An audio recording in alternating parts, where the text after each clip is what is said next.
الحمد لله نحمده ونستعينه ونستغفره ونؤمن به ونتوكل عليه ونعوذ بالله من شرور أنفسنا ومن سيئات أعمالنا من يهده الله فلا مضل له ومن يضلله فلا هادي له ونشهد أن لا إله إلا الله وحده لا شريك له ونشهد أن سيدنا وسندنا ونبينا ومولانا محمدا عبده ورسوله صلى الله تعالى عليه وعلى آله وأصحابه أجمعين أما بعد فأعوذ بالله من الشيطان الرجيم بسم الله الرحمن الرحيم يا أيها الذين آمنوا ادخلوا في السلم كافة ولا تتبعوا خطوات الشيطان إنه لكم عدو مبين وقال النبي صلى الله عليه وسلم أسلم تسلم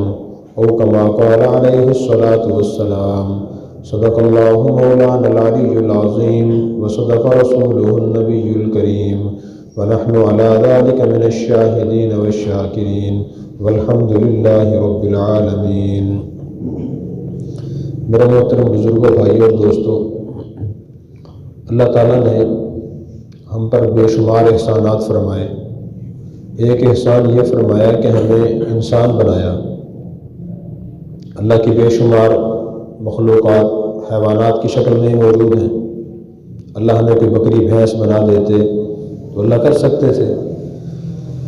اور اس کے بعد پھر دوسرا احسان ہم پہ یہ فرمایا کہ ہمیں مسلمان گھرانوں میں اور مسلمان ملک میں پیدا فرمایا۔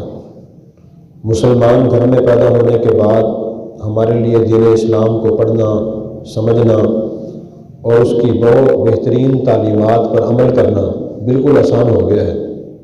اب دین اسلام کو نہ پڑھنا، نہ سمجھنا اور اس پر عمل نہ کرنا بڑی محرومی کی بات ہے۔ اللہ تعالیٰ نے قرآن کریم میں ارشاد فرمایا یا ایھا الذین آمنوا ادخلوا فی السلم کافہ، یہ سورہ بقرہ کی آیت ہے۔ اس میں اللہ تعالیٰ فرما رہے ہیں کہ ایمان والو تم پورے اسلام میں داخل ہو جاؤ۔ پورے اسلام میں داخل ہونے کا مطلب یہ ہے کہ زندگی کے ہر کام کے بارے میں، ہر شعبے کے بارے میں دین کی بہترین تعلیمات موجود ہیں، تو مسلمان ان تعلیمات کو پڑھ کر اپنائے۔ یہ تعلیمات دراصل زندگی گزارنے کا فطری طریقہ ہے جو اللہ تعالیٰ اور اللہ کے رسول نے ہمیں دی ہے، لیکن افسوس کہ آج مسلمان ان سے دور ہے۔ جو مسلمان خود کو مذہب کریم سمجھتے ہیں وہ صرف چند چیزیں انجام دیتے ہیں، مثلاً عبادت کرتے ہیں، نماز پڑھ لی، تسبیح کر لی، تلاوت کر لی، اللہ نے گنجائش دی یا کوئی پریشانی آ گئی تو جا کے عمرہ کرائے، زیادہ اللہ نے گنجائش دی تو حج کر لیا۔ اس سے آگے معاملات ہمارے کیسے ہیں، وہ دین کے مطابق ہیں یا نہیں، معاشرت، اخلاقیات، ہمارے نظریات، یہ چیزیں ہم نہیں دیکھتے دین کی روشنی میں۔ اور معاشرتی مسائل بے شمار ہیں، مجھ سے زیادہ آپ جانتے ہیں۔ دنیا میں، ہمارے گھروں میں، خاندانوں میں کتنی پریشانیاں ہیں، مالی معاملات کتنے ڈسٹرب ہیں ہمارے۔ اس کی وجہ صرف یہ ہے کہ ہم ان چیزوں کے بارے میں دین کی تعلیمات کو نہیں دیکھتے۔ اگر تعلیمات کو دیکھ کر اپنائیں تو زندگی ہماری جنت کا نمونہ پیش کرے۔ نبی کریم صلی اللہ علیہ وسلم جس معاشرے میں تشریف لائے، مکہ مدینہ میں آپ تشریف لائے، تو دیکھیں وہاں کے حالات کیا تھے، بڑے پریشان کن حالات تھے۔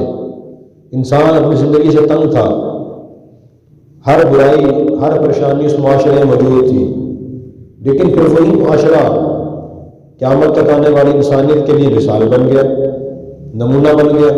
وہ کیسے بنا؟ انہوں نے دین اسلام کو پڑھا ہے اور اس کو سمجھا، اس کے مطابق عمل کیا ہے۔ نبی کریم صلی اللہ علیہ وسلم نے ارشاد فرمایا اسلم تسلم، تو اسلام کو سمجھ کر اپنا لو، تمہیں سلامتی حاصل ہو جائے گی۔ یہ اللہ کے نبی کا سچا ارشاد ہے کہ جو اسلام کو سمجھ کر اپنائے گا اسے سلامتی حاصل ہوگی۔ تو پہلی ذمہ داری ہماری یہ ہے کہ اپنے مذہب کو ہم پڑھیں اور اس کو سمجھیں۔ جس دنیا میں دکاندار دکان کرتا ہے تو اس سے دکان شروع کرنے سے پہلے اس کو سمجھتا ہے، کپڑے کی دکان بناتا ہے تو کپڑے کی پہچان پیدا کرتا ہے، اس کپڑے کی پہچان کیا ہے، صحیح ملتا کہاں سے ہے، ڈیلنگ کیسے کرنی ہوتی ہے، پھر وہ دکان بناتا ہے۔ اسی طرح کوئی ملازم ملازمت کرتا ہے تو اس سے پہلے وہ اس کی تیاری کرتا ہے، پھر ملازمت کرتا ہے وہ۔ لیکن افسوس کہ اکثر مسلمان اسلام کو نہیں سمجھ رہے۔ اسلام میں سب سے پہلی چیز کیا ہے؟ توحید ہے، اپنے اللہ کی معرفت ہے کہ ہمیں کس ذات نے پیدا کیا، اس کا تعارف کیا ہے، اس کی پہچان کیا ہے، اسے ہم پہچانیں۔ اجمالی طور پر ہمارا ایمان تو ہے کہ اللہ نے اس کائنات کو پیدا کیا ہے، اللہ سارے کائنات کے نظام کو چلا رہے ہیں، لیکن اس اللہ کی پہچان کیا ہے، وہ اللہ کیسا ہے، اس کو پہچاننا ضروری ہے۔ اللہ کی معرفت اور اللہ کی پہچان اللہ کی صفات سے ہوتی ہے۔ اللہ کی صفات اللہ کی معرفت کے دروازے ہیں، جیسے مسجد کے دروازے ہیں، گھر کا دروازہ ہوتا ہے، اس سے انسان اندر داخل ہوتا ہے، تو اللہ کی صفات اللہ کی معرفت کے دروازے ہیں۔ اللہ کو پہچاننا ضروری ہے، اور جب تفصیلی طور پر انسان کس چیز کو پہچانتا اور جانتا ہے، پھر ایمان میں پختگی پیدا ہوتی ہے، ایمان میں اضافہ ہوتا ہے، دل میں یقین اور اطمینان پیدا ہوتا ہے۔ انبیاء علیہ السلام کو اللہ تعالیٰ جذبہ عطا فرماتے تھے۔ آپ نے ابراہیم علیہ السلام کا واقعہ سنا، تیسرے پارے میں سورہ بقرہ میں ہے۔ ابراہیم علیہ السلام نے اللہ تعالیٰ سے عرض کی، ربی ارینی کیف تحیی الموتیٰ، میرے رب مجھے دکھائیے کہ آپ مردوں کو کیسے زندہ کریں گے۔ تو اللہ تعالیٰ نے فرمایا اولم تؤمن، اے ابراہیم کیا آپ کا ایمان نہیں ہے کہ میں مردوں کو زندہ کروں گا؟ ابراہیم علیہ السلام نے عرض کیا بلا ولیکن یطمئن قلبی، میرا ایمان اور یقین ہے، لیکن میں مزید دل کا اطمینان چاہتا ہوں، دل کا مزید اطمینان اور یقین چاہتا ہوں۔ ایک یقین وہ ہوتا ہے جو انسان کو کسی کی بات سن کر حاصل ہوتا ہے، وہ اتنا پختہ نہیں ہوتا، اس سے اوپر کا مرحلہ ہوتا ہے عین الیقین، کہ انسان کوئی حادثہ، کوئی واقعہ، کوئی چیز اپنی آنکھوں سے دیکھ لے، تو آنکھوں سے دیکھ کر جو یقین حاصل ہوتا ہے وہ مضبوط ہوتا ہے۔ سنی ہوئی بات جھوٹی بھی ہو سکتی ہے، اچھی دونوں ہو سکتی ہیں۔ جس نے خبر دی ہے وہ بندہ سچا ہے، اس سے غلط فہمی بھی ہو سکتی ہے، اسے کس نے غلط اطلاع بھی دے دی ہوئی بھی ہو سکتا ہے۔ جو چیز انسان آنکھوں سے دیکھ لیتا ہے تو اس کا یقین پیدا ہو جاتا ہے۔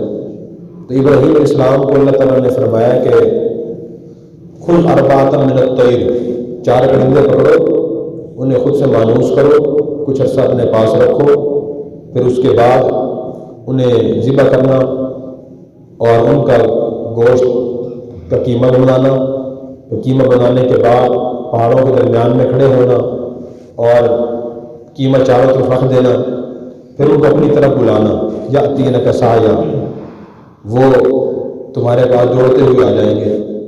ابراہیم علیہ السلام نے یہی کام کیا، 4 پرندے لیے، ان کو خود سے مانوس کیا، اچھی طرح ان کو پہچان لیا، پھر اس کے بعد ان کو ذبح کیا، ان کا گوشت بنایا، گوشت سے قیمہ بنایا، قیمے کو مکس کیا، پنجوں کا، پروں کا، چونچوں کا، سارا قیمہ مکس کر دیا، پھر پہاڑوں کے سائڈوں پہ رکھ کر خود درمیان میں کھڑے ہو گئے اور ان کو بلایا۔ تو ابراہیم علیہ السلام نے دیکھا کہ ایک جگہ سے گوشت کا ذرہ اٹھا، فضا میں آ کر ٹھہر گیا، دوسری جگہ سے ذرہ اٹھا، فضا میں آ کر ٹھہر گیا، ذرے اٹھتے رہے، آ کر ملتے رہے، ٹھہرتے رہے، دھڑ بن گیا پرندے کا، پھر پر لگ گئے، چونچ لگ گئی، آنکھیں لگ گئی، وہ چاروں اسی طرح دوبارہ پرندے بنے اور ابراہیم علیہ السلام سے دوڑتے ہوئے آ گئے۔ تو اللہ تعالیٰ نے فرمایا کہ دیکھ لیا، فَاعْلَمْ أَنَّ اللَّهَ عَلَىٰ كُلِّ شَيْءٍ قَدِيرٌ، مزید یقین کر لیجئے کہ اللہ ہر چیز پر قادر ہے۔ جب ہم اسلام کو اس طرح گہرائی سے دیکھیں گے پھر ہمیں اسلام نظر آئے گا اور عمل کرنا بھی ہمارے لیے آسان ہوگا۔ حضرت امام ابو حنیفہ رحمۃ اللہ علیہ کے زمانے میں ایک فرقہ تھا دہریہ، اور آج بھی یورپ کے لوگ سب جو ہیں مسلمانوں کے علاوہ دہریے ہیں، ملحد ہیں، بے دین ہیں، وہ کسی اللہ کی ذات کو نہیں مانتے، اکثر بے دین لوگ ایسے ہی ہیں۔ تو ان کے زمانے میں ایک فرقہ تھا، تو امام ابو حنیفہ رحمۃ اللہ علیہ سے ان کی بڑی بات چیت ہوتی رہتی تھی۔ تو عباسی خلفاء کا دور تھا، امام صاحب کے دور میں ان کا ایک بڑا لیڈر خلیفہ کے دربار میں آ گیا اور آ کر کہنے لگا آپ اپنے بڑے کسی عالم کو بلائیں، میں نے ان سے بات چیت کرنی ہے کہ اللہ کی ذات موجود ہے، مجھے سمجھائیں، اگر مجھے بات سمجھ آ گئی میں تسلیم کر لوں گا، مسلمان بن جاؤں گا۔ تو خلیفہ وقت نے امام صاحب کو بلانے کے لیے آدمی بھیجے۔ امام صاحب کافی دیر سے تشریف لائے، کافی لوگ بھی جمع ہو گئے، دیکھتے ہیں کیا بات چیت ہوتی ہے۔ تو امام صاحب تشریف لائے اور کافی دیر سے آئے، تو انہوں نے کہا جی کہ آپ تو مسلمانوں کے بڑے عالم ہیں، وقت کی پابندی کرنی چاہیے تھی آپ کو، اتنے لوگ اور میں اتنی دیر سے انتظار میں ہیں، آپ اتنی دیر سے کیوں آئے، لوگوں کو تکلیف دی آپ نے۔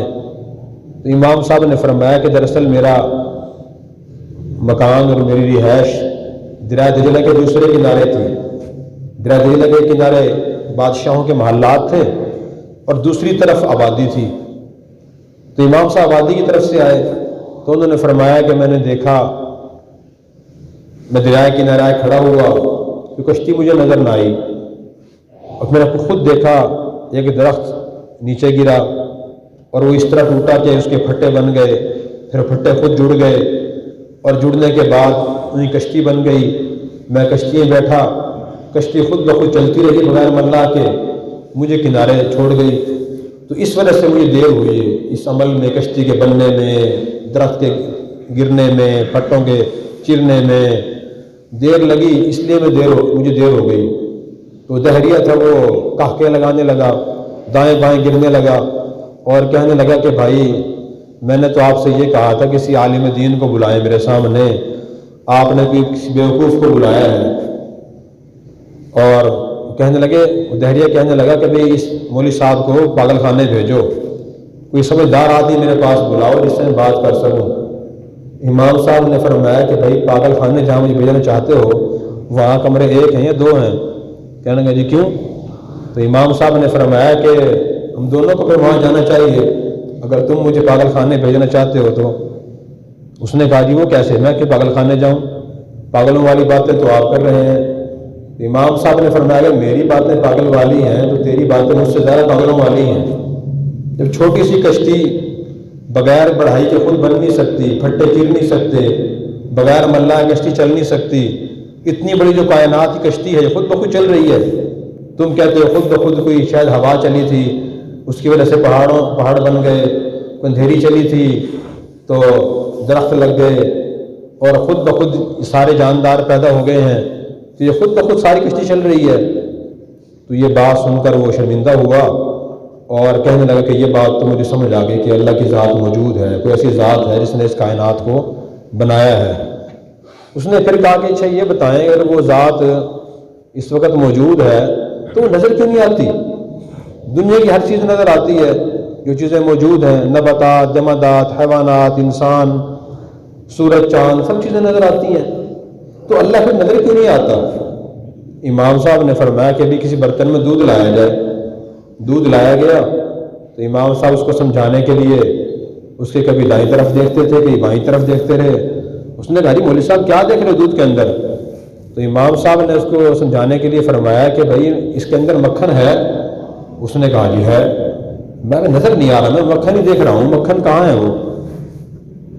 تو اس نے کہا جی کہ مکھن تو ہے لیکن وہ گرم کرنے کے بعد اس کی پھر دہی بنے گی، دہی سے لسی بنے گی، لسی سے مکھن نکلے گا۔ امام صاحب نے فرمایا اسی طرح ہم آخرت میں جائیں گے اس وقت اللہ تعالیٰ کی ہمیں زیارت ہوگی۔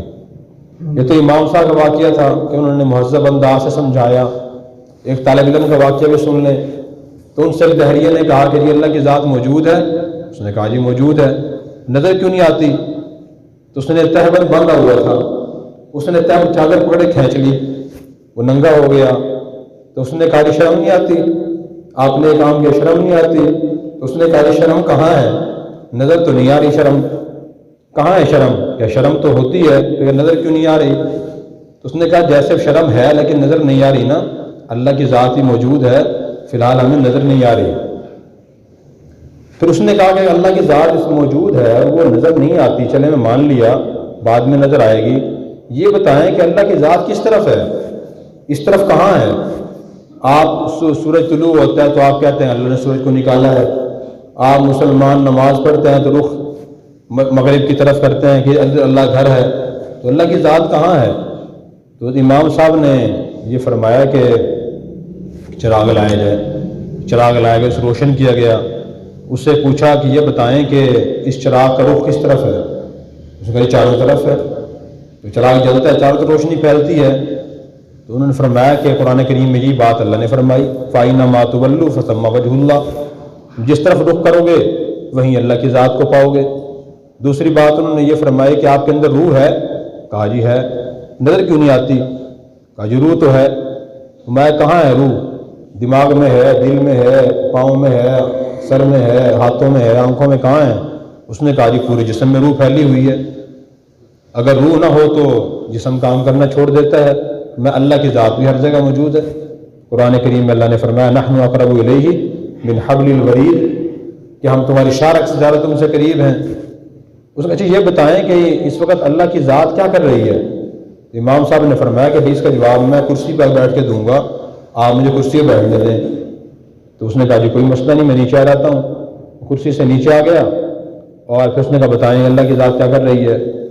تو امام صاحب نے فرمایا کہ اللہ تعالیٰ اس وقت کائنات کا نظام چلا رہے ہیں اور بہت سے کام کر رہے ہیں۔ قرآن کریم میں یدبر الامر، جتنے بھی دنیا میں کام ہوتے ہیں سب کی تدبیر اللہ کرتے ہیں۔ تو اللہ تعالیٰ نے ایک کام اس وقت یہ کیا کہ اپنے منکر کو کرسی سے اتار دیا اور ماننے والے کرسی پہ بٹھا دیا۔ تو پھر وہ اس نے کہا جی باقی میں آپ کی باتوں سے متاثر ہوں اور آپ نے صحیح فرمایا، وہ ایمان لے آیا۔ تو اس طرح جب تفصیل سے انسان اپنے دین کو، اللہ کو پہچانتا ہے، پھر بات ذرا سمجھ آتی ہے۔ یہ تو امام صاحب نے ایک ملحد کو سمجھائی اللہ کی ذات۔ اللہ نے ہمیں سمجھانے کے لیے کیا طریقہ اپنایا ہے؟ اللہ تعالیٰ نے اپنی قدرت کی نشانیاں رکھی ہیں چاروں طرف، ہمارے اندر نشانیاں رکھی ہیں۔ تو اللہ تعالیٰ نے ہمیں غور و فکر کا حکم دیا۔ قرآن کریم میں فرمایا فی انفسکم افلا تبصرون، کہ تم اپنی ذات میں غور و فکر کیوں نہیں کرتے؟ تو قرآن کریم میں فرمایا ان فی ذلک لآیات لقوم یتفکرون، قدرت کی نشانیوں میں، پہاڑوں میں، دریاؤں میں، درختوں میں، حیوانات میں، انسان کے جسم کے نظام میں، جو خوراک ہم استعمال کرتے ہیں، میوہ جات پھل ہم کھاتے ہیں، دودھ میں، جانوروں میں، ان میں غور و فکر کرنے والوں کے لیے بڑی نشانیاں ہیں۔ تو سب سے پہلی ذات دین اسلام میں اللہ کی ذات ہے، اس کو ہم اس کی معرفت حاصل کریں۔ اس کے بعد دین اسلام کی تعلیمات کو پڑھیں۔ دین اسلام کی تعلیمات کو پڑھنے سے بڑی غلط فہمیاں دور ہوتی ہیں۔ آج بہت سے مسلمان نماز روز سے آگے دین پر عمل اس لیے نہیں کرتے، وہ غلط فہمی ذہن میں یہ ہے کہ یہ دین بڑا مشکل ہے۔ حالانکہ دین تو آسان ہے، بالکل آسان ہے۔ جیسے ایک بچہ تعلیم حاصل نہیں کرتا، وہ سمجھتا ہے تعلیم بہت مشکل ہے۔ ماں باپ سمجھاتے ہیں کہ بھئی تعلیم مشکل نہیں، آسان ہے۔ ایک آدمی نے ڈرائیونگ نہیں سیکھی، وہ گاڑی نہیں چلاتا، ٹکر ہو جائے گی، ایکسیڈنٹ ہو جائے گا، مر جاؤں گا، میں گاڑی نہیں چلاتا۔ اسے ڈرائیور سکھاتا ہے تو سمجھاتا ہے کہ بالکل ڈرائیونگ کرنا آسان ہے۔ دین اسلام کی تعلیمات بھی آسان ہیں۔ قرآن کریم میں اللہ تعالیٰ نے بار بار اعلان فرمایا یرید اللہ بکم اليسر، کہ اللہ تم سے آسانی کرنا چاہتے ہیں، تمہیں تنگی میں مبتلا کرنا نہیں چاہتے۔ ایک اور جگہ فرمایا ما جعل علیکم فی الدین من حرج، اللہ نے دین میں کوئی تنگی نہیں رکھی، آسانیاں ہی آسانیاں رکھی ہیں۔ بسانی کی میں دو مثالیں پیش کرتا ہوں۔ اب سب جانتے ہیں کہ نماز کے لیے وضو کرنا ضروری ہے، طہارت شرط ہے۔ کسی آدمی اگر واقعی مجبوری ہو اور وہ اس سے پانی نقصان دیتا ہو، جسم زخمی ہو، کوئی بیماری ہو، تو دیکھیں دین کہتا ہے کہ اس کے لیے وضو کرنا شرط نہیں ہے، وہ تیمم کر کے نماز پڑھ سکتا ہے۔ کسی پہ غسل فرض ہو گیا، جیسا کہ سردی کا موسم ہے، کہ معذور شخص ہے، بوڑھا آدمی ہے، فالج زدہ ہے، غسل فرض ہو گیا اور پانی نقصان دیتا ہے، تو دین کہتا ہے کہ وہ تیمم کر کے نماز پڑھ سکتا ہے۔ تیمم وضو قائم مقام بھی ہے، تو غسل کا بھی قائم مقام ہے۔ بہت سے مسلمان اس لاعلمی کی وجہ سے نماز نہیں پڑھتے کہ سردی میں غسل فرض ہو جاتا ہے، کیسے نہائیں، پانی نقصان دیتا ہے۔ قرآن کریم میں سورہ مائدہ میں اللہ تعالیٰ نے خود تیمم کا طریقہ بتایا کہ آدمی اگر غسل نہ کر سکتا ہو کسی مجبوری کی وجہ سے، اپنے دونوں ہاتھ کسی دیوار یا مٹی پہ مارے اور دونوں ہاتھوں کو چہرے پر مل لے اچھی طرح، دوبارہ دونوں ہاتھ اپنے دیوار یا مٹی پر رکھ کر دونوں بازوؤں پر مل لے۔ اس کا اگر غسل فرض تھا تو غسل ہو گیا، وضو فرض تھا تو وضو ہو گیا۔ اب اس تیمم سے وہ نماز ہی پڑھ سکتا ہے اور غسل بھی، اور وہ سارے کام کر سکتا ہے جن کے لیے وضو غسل ضروری ہیں۔ کتنی آسانی ہے دین میں۔ نبی کریم صلی اللہ علیہ وسلم کے پاس ایک صحابی آئے، صحیح بخاری میں یہ حدیث ہے کہ یا رسول اللہ میں تو ہلاک ہو گیا، میں ہلاک ہو گیا۔ فرمایا کیا ہوا؟ اس نے کہا جی میرا روزہ تھا رمضان المبارک کا، بیوی کے پاس چلا گیا، منع ہے شرعی لحاظ سے جنسی عمل۔ تو آپ صلی اللہ علیہ وسلم نے فرمایا اچھا بھائی، آپ نے نہ کوئی ملامت کی انہیں، نہ بےزتی کی، نہ تانا دیا، نہ ڈانٹا انہیں۔ آپ نے فرمایا کہ بھائی پھر سے کفارہ ادا کریں، دین میں کفارے بھی ہیں، قسم ٹوٹ جائے تو اس کا کفارہ ہے، اور کفارے ہیں، یعنی متبادل ایک عمل ہے، آدمی اصل کام نہ کر سکے متبادل کام کر لے۔ تو پوچھا کہ یا رسول اللہ کیا کفارہ ہے؟ تو آپ نے فرمایا کفارہ یہ ہے کہ تم 60 روزے رکھو۔ اس نے کہا جی بندہ وہ مخلص تھا، یا رسول اللہ میں 60 روزے نہیں رکھ سکتا۔ تو آپ نے فرمایا پھر 60 مساکین کو کھانا کھلاؤ۔ کہا یا رسول اللہ میں تو بہت غریب آدمی ہوں، میں تو ایک آدمی کو کھانا نہیں کھلا سکتا، میں 60 مساکین کو کھانا کہاں سے کھلاؤں؟ تو پھر آپ نے فرمایا کہ اچھا بیٹھ جاؤ۔ بیٹھ گئے۔ کچھ دیر کے بعد حضور صلی اللہ علیہ وسلم کے پاس کوئی صحابی مسلمان کھجوروں کا ٹوکرا یا بورا لے کر آئے کہ یا رسول اللہ یہ میری طرف سے آپ کے لیے ہے۔ تو آپ نے فرمایا کہ بھئی وہ مسئلہ پوچھنے والے صاحب کہاں ہیں؟ ارے تیری میں ہوں۔ آپ نے فرمایا کہ یہ کھجوریں لے جاؤ اور مدینہ کے جو غرباء اور مساکین ہیں ان میں یہ تقسیم کر دو، آپ کا کفارہ ادا ہو جائے گا۔ اس نے کہا کہ یا رسول اللہ اللہ کی قسم مدینہ مجھ سے بڑا غریب بھی کوئی نہیں ہے، سب سے بڑا غریب بھی میں ہوں۔ تو آپ مسکرائے، اور اتنا مسکرائے کہ آپ کے دانت مبارک ظاہر ہو گئے، اور پھر آپ نے فرمایا کہ بھائی اپنے گھر ہی لے جاؤ، جا کے انہیں کھلا دیں۔ کتنی آسانی ہے دین میں۔ بہت سے لوگ اس لیے مسئلہ نہیں پوچھتے، مولوی صاحب ناراض ہو جائیں گے، مفتی صاحب برا اثر لیں گے۔ تو دیکھیں اس واقعے میں ہمارے لیے بڑے سبق ہیں۔ ایک سبق تو یہ ہے کہ انسان سے غلطی ہو جاتی ہے۔ صحابی تھے نا، وہ حضور کی صحبت میں بیٹھنے والے تھے، اتنی بڑی غلطی ہوگی، روزے کی حالت میں بیوی کے پاس چلے گئے۔ تو ایک تو سبق یہ ہے غلطی کس سے بھی ہو سکتی ہے، غلطی ہونا کوئی اتنا بڑا جرم نہیں ہے۔ انسان میں جذبات، خواہشات، غصہ، سب چیزیں اللہ نے رکھی ہیں، انہیں کنٹرول کرنا بڑا مسئلہ ہے۔ کبھی آدمی کنٹرول کر سکتا ہے، کبھی کنٹرول نہیں کر سکتا۔ تو غلطی ہو جانا اتنا بڑا گناہ نہیں ہے۔ دوسرا سبق یہ ہے غلطی ہو جائے انسان اس کو چھپائے نہ، جہاں اس کی تلافی ہو سکتی ہے وہاں اس کو ظاہر کرے۔ تو صحابہ کرام حضور سے پوچھتے تھے، حضور تو زندگی میں نہیں، دنیا میں نہیں ہے، تو آپ ابھی علماء کرام ہیں، تو علماء سے پوچھیں غلطی ہوگی تلافی کیا ہے اس کی۔ اور علماء بھی حقیر نہیں سمجھتے، جو صحیح معنی میں مستند مفتیان کرام علماء ہیں وہ کسی کو حقیر نہیں سمجھتے۔ تو انہوں نے آگے مسئلہ پوچھا، حضور نے مسئلہ بتا دیا، کوئی بےزتی نہیں کی، ڈانٹا نہیں، حقیر نہیں سمجھا۔ تو حضور نے ایک حل بتایا، عرض کی میں نہیں کر سکتا۔ حضور بدگمان نہیں ہوئے کہ ایک تو غلطی کر کے آیا ہے، پھر طریقہ بتا رہا ہوں، کہتے میں نہیں کر سکتا۔ دوسرا طریقہ بتایا کہ چلو کھانا کھلا دیں لوگوں کو، یہ میں رسول اللہ میں بھی نہیں کر سکتا، یہ بھی نہیں کر سکتا۔ تیسرا طریقہ بتایا کہ گھر لے جائے کھجوریں لوگوں کو تقسیم کر دیں، مدینہ کے لوگوں کو، یا رسول اللہ زیادہ غریب میں ہوں، پھر بھی آپ بدگمان نہیں ہوئے، اچھا گمان کیا کہ واقعی سب باتوں میں سچے ہوں گے یہ۔ تو جو علماء اور مفتیان کرام بھی کسی حقیر نہیں سمجھتے۔ اگر کوئی واقعی مجبوری پیش آ جائے دین اسلام کسی بات پر عمل کرنے میں، تو انسان مشورہ کرے کہ اس کی تلافی کیا ہے، یہ عمل تو میں نہیں کر سکتا، یہ اور متبادل عمل ہو۔ تو بے شمار شکلیں ہر مسئلے کی اسی طرح دین اسلام میں ہے، جیسے اس واقعے میں نبی کریم صلی اللہ علیہ وسلم نے ان صحابی کو بتائی ہیں۔ اگر ہم اسلام کو اس طرح پڑھ کر سمجھ کر عمل کریں گے تو اس کی برکات سے انشاءاللہ مستفید ہوں گے، اور زندگی میں اسی طرح آسانیاں پیدا ہوں گی جیسے صحابہ کرام زندگی میں آسانیاں پیدا ہوئیں۔ تو ہمیں عزم کرنا چاہیے کہ انشاءاللہ اپنی زندگی میں ہم اسلام کو سمجھ کر ہر موقع عمل کرنے کی کوشش کریں گے۔ سب حضرات کوشش فرمائیں گے۔ اللہ تبارک و تعالیٰ مجھے اور آپ کو ان تمام باتوں پر اخلاص سے نیت سے عمل کرنے کی توفیق عطا فرمائے۔ وآخر دعوانا الحمدللہ رب العالمین۔ Subscribe now and press the bell icon.